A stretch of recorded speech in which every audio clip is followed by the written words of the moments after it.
नारद पुराण के अनुसार साल के सभी 12 मासों में श्रेष्ठ कार्तिक मास के कृष्ण पक्ष की अष्टमी तिथि को अहोई अष्टमी का व्रत रखा जाता है, जिसे करकाष्टमी नाम से भी जाना जाता है।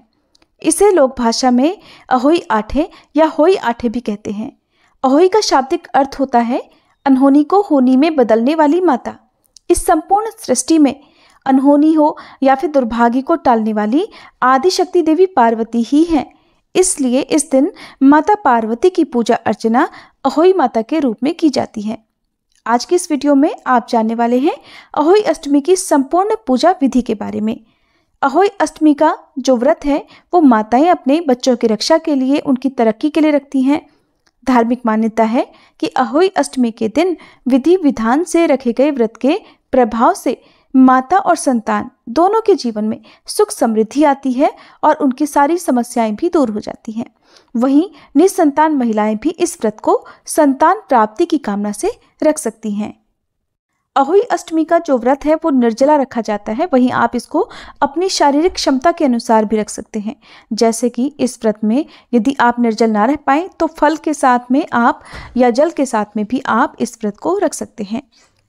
अहोई अष्टमी की पूजा कहीं कहीं पर दोपहर के समय की जाती है तो कहीं कहीं पर शाम को प्रदोष काल के समय की जाती है, जिस समय व्रत की कथा पढ़ी या सुनी जाती है।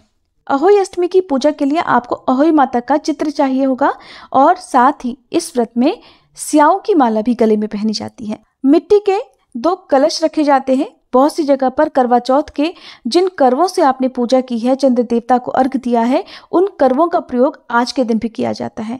अगर आपके यहाँ ऐसा रिवाज हो तो आप भी कर सकते हैं, नहीं तो मिट्टी के 2 नए कलश लाकर आप उनकी पूजा कर सकते हैं। मिट्टी के 2 कलश आपको जरूर चाहिए, जिनमें से एक मिट्टी का कलश होना जरूरी है। दूसरा आप चाहे तो कोई भी धातु का लोटा आदि रख सकते हैं। एक मिट्टी के कलश में बहुत जगह पर अनाज भरा जाता है, सूखे मेवे भी आप भर सकते हैं। अनाज में आप गेहूं या चावल भर सकते हैं और दूसरे में आपको जल भर कर रखना होता है।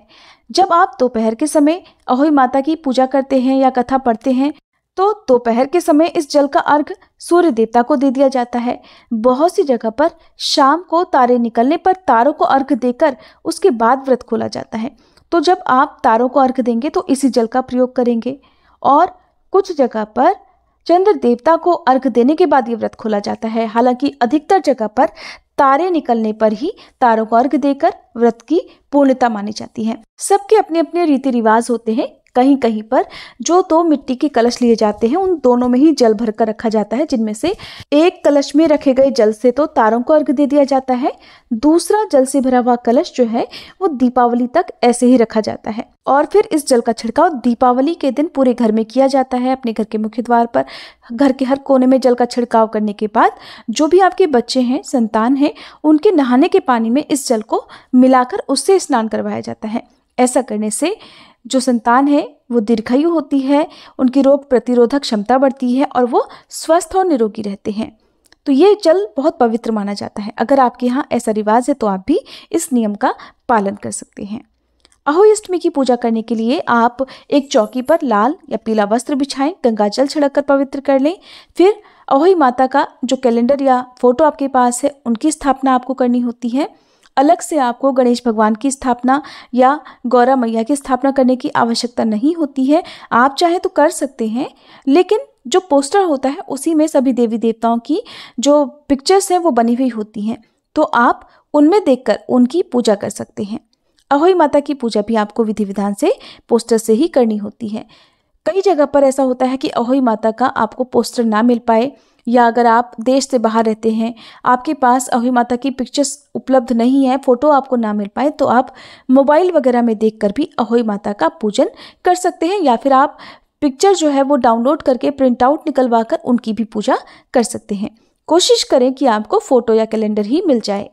जिस तरह से करवा चौथ के व्रत में सासू माँ को बायना दिया जाता है, उसी तरह से अहोई अष्टमी के व्रत में भी सासू माँ के लिए बायना निकाला जाता है। तो जो भी बायने में आप देना चाहते हो, वस्त्र हो, फल मिठाई हो या फिर दक्षिणा हो, जो कुछ भी आप देना चाहते हो, उपहार में कोई भी गहना आप अपनी सामर्थ्य के अनुसार बायना रखें और उसकी भी पूजा आपको करनी होती है। जो भी पूजन सामग्री है उन सभी में गंगा जल छिड़ककर आप शुद्ध कर लें।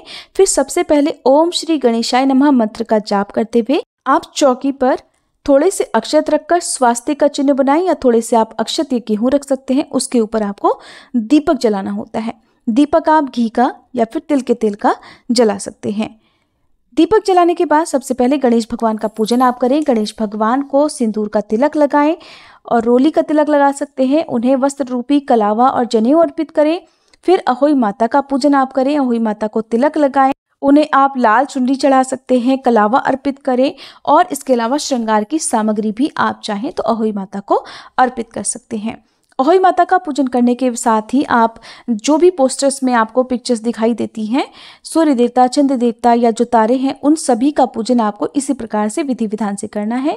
सभी को पुष्प अक्षत अर्पित करें, हाथ जोड़कर प्रणाम करें और अपने द्वारा की गई पूजा को स्वीकार करने का आग्रह जरूर करें। इस प्रकार से पूजा करने के बाद आपने जो 2 कलश स्थापित किए हुए हैं उनका पूजन भी आपको करना है और स्याऊ की जो माला है उनका पूजन भी आपको करना है। स्याऊ की माला को आप चाहे एक पात्र में रखकर पूजा कर सकते हैं, नहीं तो जो 2 कलश आपने रखे हैं उन्हीं को एक दूसरे के ऊपर रखकर उसके ऊपर स्याऊ की माला रखकर स्याऊ की माला को तिलक लगाएं, अक्षत पुष्प अर्पित करें और पूजा करने के बाद इस माला को बहुत से लोग उसी दिन धारण कर लेते हैं। धारण करने के बाद कुछ लोग तो दिवाली तक पहनते हैं और कुछ लोग जो दिवाली तक इस माला को नहीं धारण कर सकते हैं वो अहोई अष्टमी के ठीक अगले दिन सुबह सवेरे पूजा करने के बाद अहोई अष्टमी की माला जो है उन्हें हाथ जोड़कर प्रणाम करते हैं। प्रणाम करने के बाद उन्हें वापस से अपने घर में जहाँ कहीं भी आपने पहले से माला रखी हुई है वहाँ रख सकते हैं। अगर आप पहली बार इस व्रत को कर रहे हैं तो मैं आपको बता दूं, अपने घर में जिस जगह भी आप मंदिर की जो बाकी पूजन सामग्री होती है, जो बिल्कुल शुद्ध जगह मानी जाती है, जहाँ आप अशुद्ध अवस्था में पूजन सामग्री को नहीं छू सकते हैं, उस जगह पर आपको इस माला को रखना चाहिए। अशुद्ध अवस्था में अहोई की माला को ना आप छुएं, न ही परिवार का कोई अन्य सदस्य छुए। जो मिट्टी के कलश आपने लिए हुए हैं उन सभी का आप तिलक करें। तारों को अर्घ देने वाले जो जल का कलश है उसमें आप केवल सादा जल, उसमें थोड़े से गंगा जल की बूंदें मिलाकर थोड़े से अक्षत और पुष्प डाल सकते हैं। इस प्रकार पूजा करने के बाद आप अपने हाथ में गेहूं के 13 दाने या अक्षत के 13 दाने लेकर अहोई अष्टमी व्रत की कथा पढ़ें या सुने। बहुत सी जगह पर समूह में ग्रुप में बैठकर अहोई माता की कथा सुनी या पढ़ी जाती है या कोई छोटी कन्या आपको पढ़कर सुनाती है, तो आप उन्हें कुछ न कुछ दक्षिणा जरूर दें। कथा ऐसे ही नहीं सुनी जाती है। इस वीडियो के लास्ट में मैं आपको अहोई माता की कथा और आरती भी सुनाऊंगी। हो सके तो वीडियो को लास्ट तक जरूर देखिएगा। कथा सुनने या पढ़ने के बाद आरती की जाती है और आरती करने के बाद सबसे अंत में भोग लगाया जाता है। तो भोग आप अपनी अपनी मान्यताओं के अनुसार लगा सकते हैं और हो सके तो शाम की जो पूजा है, यदि आपके बच्चे आपके साथ रहते हैं तो उन्हें आप बिठाकर शाम की पूजा करें, उन्हें आप व्रत की कथा पढ़ाएं या सुनाएं, क्योंकि बच्चे यदि साथ में रहकर पूजा करते हैं तो बच्चों का शुभ ही शुभ होता है, उनका जीवन सफल हो जाता है। और यदि आपके परिवार में आपके बच्चे आपसे दूर रहते हैं तो आप ऐसे में मोबाइल आदि के जरिए भी जिस समय आप पूजा कर रहे हो उन्हें कथा सुना सकते हैं, क्योंकि इस व्रत में जो माताएं हैं वो अपने बच्चों के अच्छे जीवन, अच्छे स्वास्थ्य की कामना से व्रत रखती हैं। तो हो सके तो अपने बच्चों को भी पूजा में जरूर शामिल करें। पूजा करने के बाद बच्चों को आरती दें, उन्हें तिलक लगाएं और जिनकी संतान नहीं है वो माँ अहोई से अपनी सोनी गोद भरने की प्रार्थना जरूर करें। अहोई माता की कृपा से आपको भी संतान सुख जरूर मिलेगा। जो भी भोग आपने अहोई माता को लगाया है उसे प्रसाद रूप में अपने बच्चों को जरूर दें और खुद भी प्रसाद रूप में जब आप व्रत खोलते हैं तो ग्रहण कर सकते हैं। अहोई अष्टमी के दिन जो स्याऊ की माला गले में पहनी जाती है, जो लॉकेट के रूप में माला होती है, उससे जुड़ा एक नियम है कि जब आप इसमें मोती डालते हैं तो आपको सुई का प्रयोग नहीं करना होता है। जो लॉकेट में आप माला का प्रयोग करेंगे, धागे का प्रयोग करेंगे, उसमें आप कलावे का प्रयोग करें और इस माला को आपको अपने गले में दिवाली तक पहनना होता है। दिवाली के दिन जब आप सुबह आपकी संतान जो करवे में रखा या कलश में रखा हुआ जल है उससे स्नान कर लेती हैं, उसके बाद ही आपको अपने गले से स्याऊ की माला को विधि विधान से निकाल कर वापस से रखना होता है। अहोई अष्टमी की कथा सुनते समय अपने हाथ में गेहूं या अक्षत के 13 दाने रखें और कथा समाप्ति के बाद उन्हें जल से भरे हुए कलश में डालकर तारों को अर्घ दे दिया जाता है। कहीं कहीं पर इन गेहूं या अक्षत को गौ माता को भी खिलाने की परंपरा है। पौराणिक कथा के अनुसार एक बार एक साहूकार था जिसके 7 बेटे और 7 बहुएं थी, साथ ही एक बेटी भी थी। दिवाली से पहले घर को लीपने के लिए इकलौती ननद अपनी भाभियों के साथ जंगल में मिट्टी खोदने गई। जब वह मिट्टी खोद रही थी कि वहीं पर स्याहू की यानी कि सेई की मांद थी। मिट्टी खोदते समय ननद के हाथ से खुरपी लगकर सेई का एक बच्चा मर गया, जिसे देखकर स्याऊ बहुत क्रोधित हो गई। दुखी होकर स्याऊ माता बोली कि मैं अब तेरी कोख बांधूंगी। तब ननद अपनी सातों भाभियों से कहने लगी कि तुम में से कोई मेरे बदले कोख बंधवा लो। लेकिन सबने इनकार कर दिया, परंतु छोटी भाभी सोचने लगी कि अगर मैं अपनी कोख नहीं बंधवाऊंगी तो सासू नाराज होंगी। ऐसा विचार कर ननद के बदले में छोटी भाभी ने अपनी कोख बंधवा ली। इसके बाद जब भी उसका लड़का होता तो 7 दिन बाद वह मर जाता। एक दिन उसने पंडित जी को बुलवाकर पूछा कि पंडित जी, मेरी संतान 7वें दिन ही क्यों मर जाती है। तब पंडित जी ने कहा कि तुम सुरही गाय की पूजा करो, सुरही गाय की सेवा करो, क्योंकि सुरही गाय स्याऊ माता की सहेली है। जब वह तेरी कोख खोल देगी तभी तेरा बच्चा जिएगा। इसके बाद से छोटी बहू सुबह जल्दी उठकर चुपचाप सुरही गाय के नीचे साफ सफाई करके आ जाया करती। गौ माता एक दिन बोली कि आजकल कौन मेरी सेवा कर रहा है, सो आज देखूंगी। एक दिन गौ माता खूब जल्दी उठ गई। क्या देखती है कि एक औरत आकर उसके नीचे गोबर आदि साफ करके चली जाती है। गौ माता उससे बोली, मैं तेरी सेवा से प्रसन्न हूँ, जो चाहे वो वर मांग ले। तब साहूकार की बहू बोली कि स्याऊ माता आपकी सहेली है और उसने मेरी कोख बांध रखी है, सो हे गौ माता मेरी कोख खुलवा दो। गौ माता कहने लगी, बहुत अच्छा। अब तो गौ माता समुद्र पार कर अपनी सहेली के पास उसको लेकर चल पड़ी। रास्ते में कड़ी धूप थी, सो वे दोनों एक पेड़ के नीचे, जहां पर गरुड़ पंखनी का बच्चा था, वहां बैठ गई। तभी थोड़ी देर में एक सांप आया जो कि गरुड़ पंखनी के बच्चे को डसने जा रहा था। साहूकार की बहू ने ये देखा तो सांप को मारकर ढाल के नीचे दबा दिया और बच्चों को बचा लिया। थोड़ी देर बाद गरुड़ पंखनी आई और वहां पर खून पड़ा हुआ देखा तो साहूकार की बहू को चोंच मारने लगी। उसने सोचा कि हो ना हो इसी बहू ने मेरे बच्चों को मार डाला है। तब साहूकारनी बोली कि मैंने तेरे बच्चों को नहीं मारा, बल्कि सांप तेरे बच्चों को डसने आया था। मैंने तो उस सांप से तेरे बच्चों को बचाया है। ये सुनकर गरुड़ पंखनी खुश होकर बोली कि मांग, तू क्या मांगती है। साहूकार की बहू बोली, हे गरुड़ पंखनी, मुझे 7 समुंदर पार स्याऊ माता के पास पहुंचा दो। गरुड़ पंखनी ने दोनों को अपनी पीठ पर बिठाकर स्याऊ माता के पास पहुंचा दिया। स्याऊ माता उन्हें देखकर बोली कि बहन, बहुत दिनों के बाद आई। फिर कहने लगी, बहन मेरे सिर में जूं पड़ गई, जरा मेरे सिर से जुएं तो बीन दो। तब सुरही गाय के कहने पर साहूकार की बहू ने सलाई से उनकी सारी जुएं निकाल दी।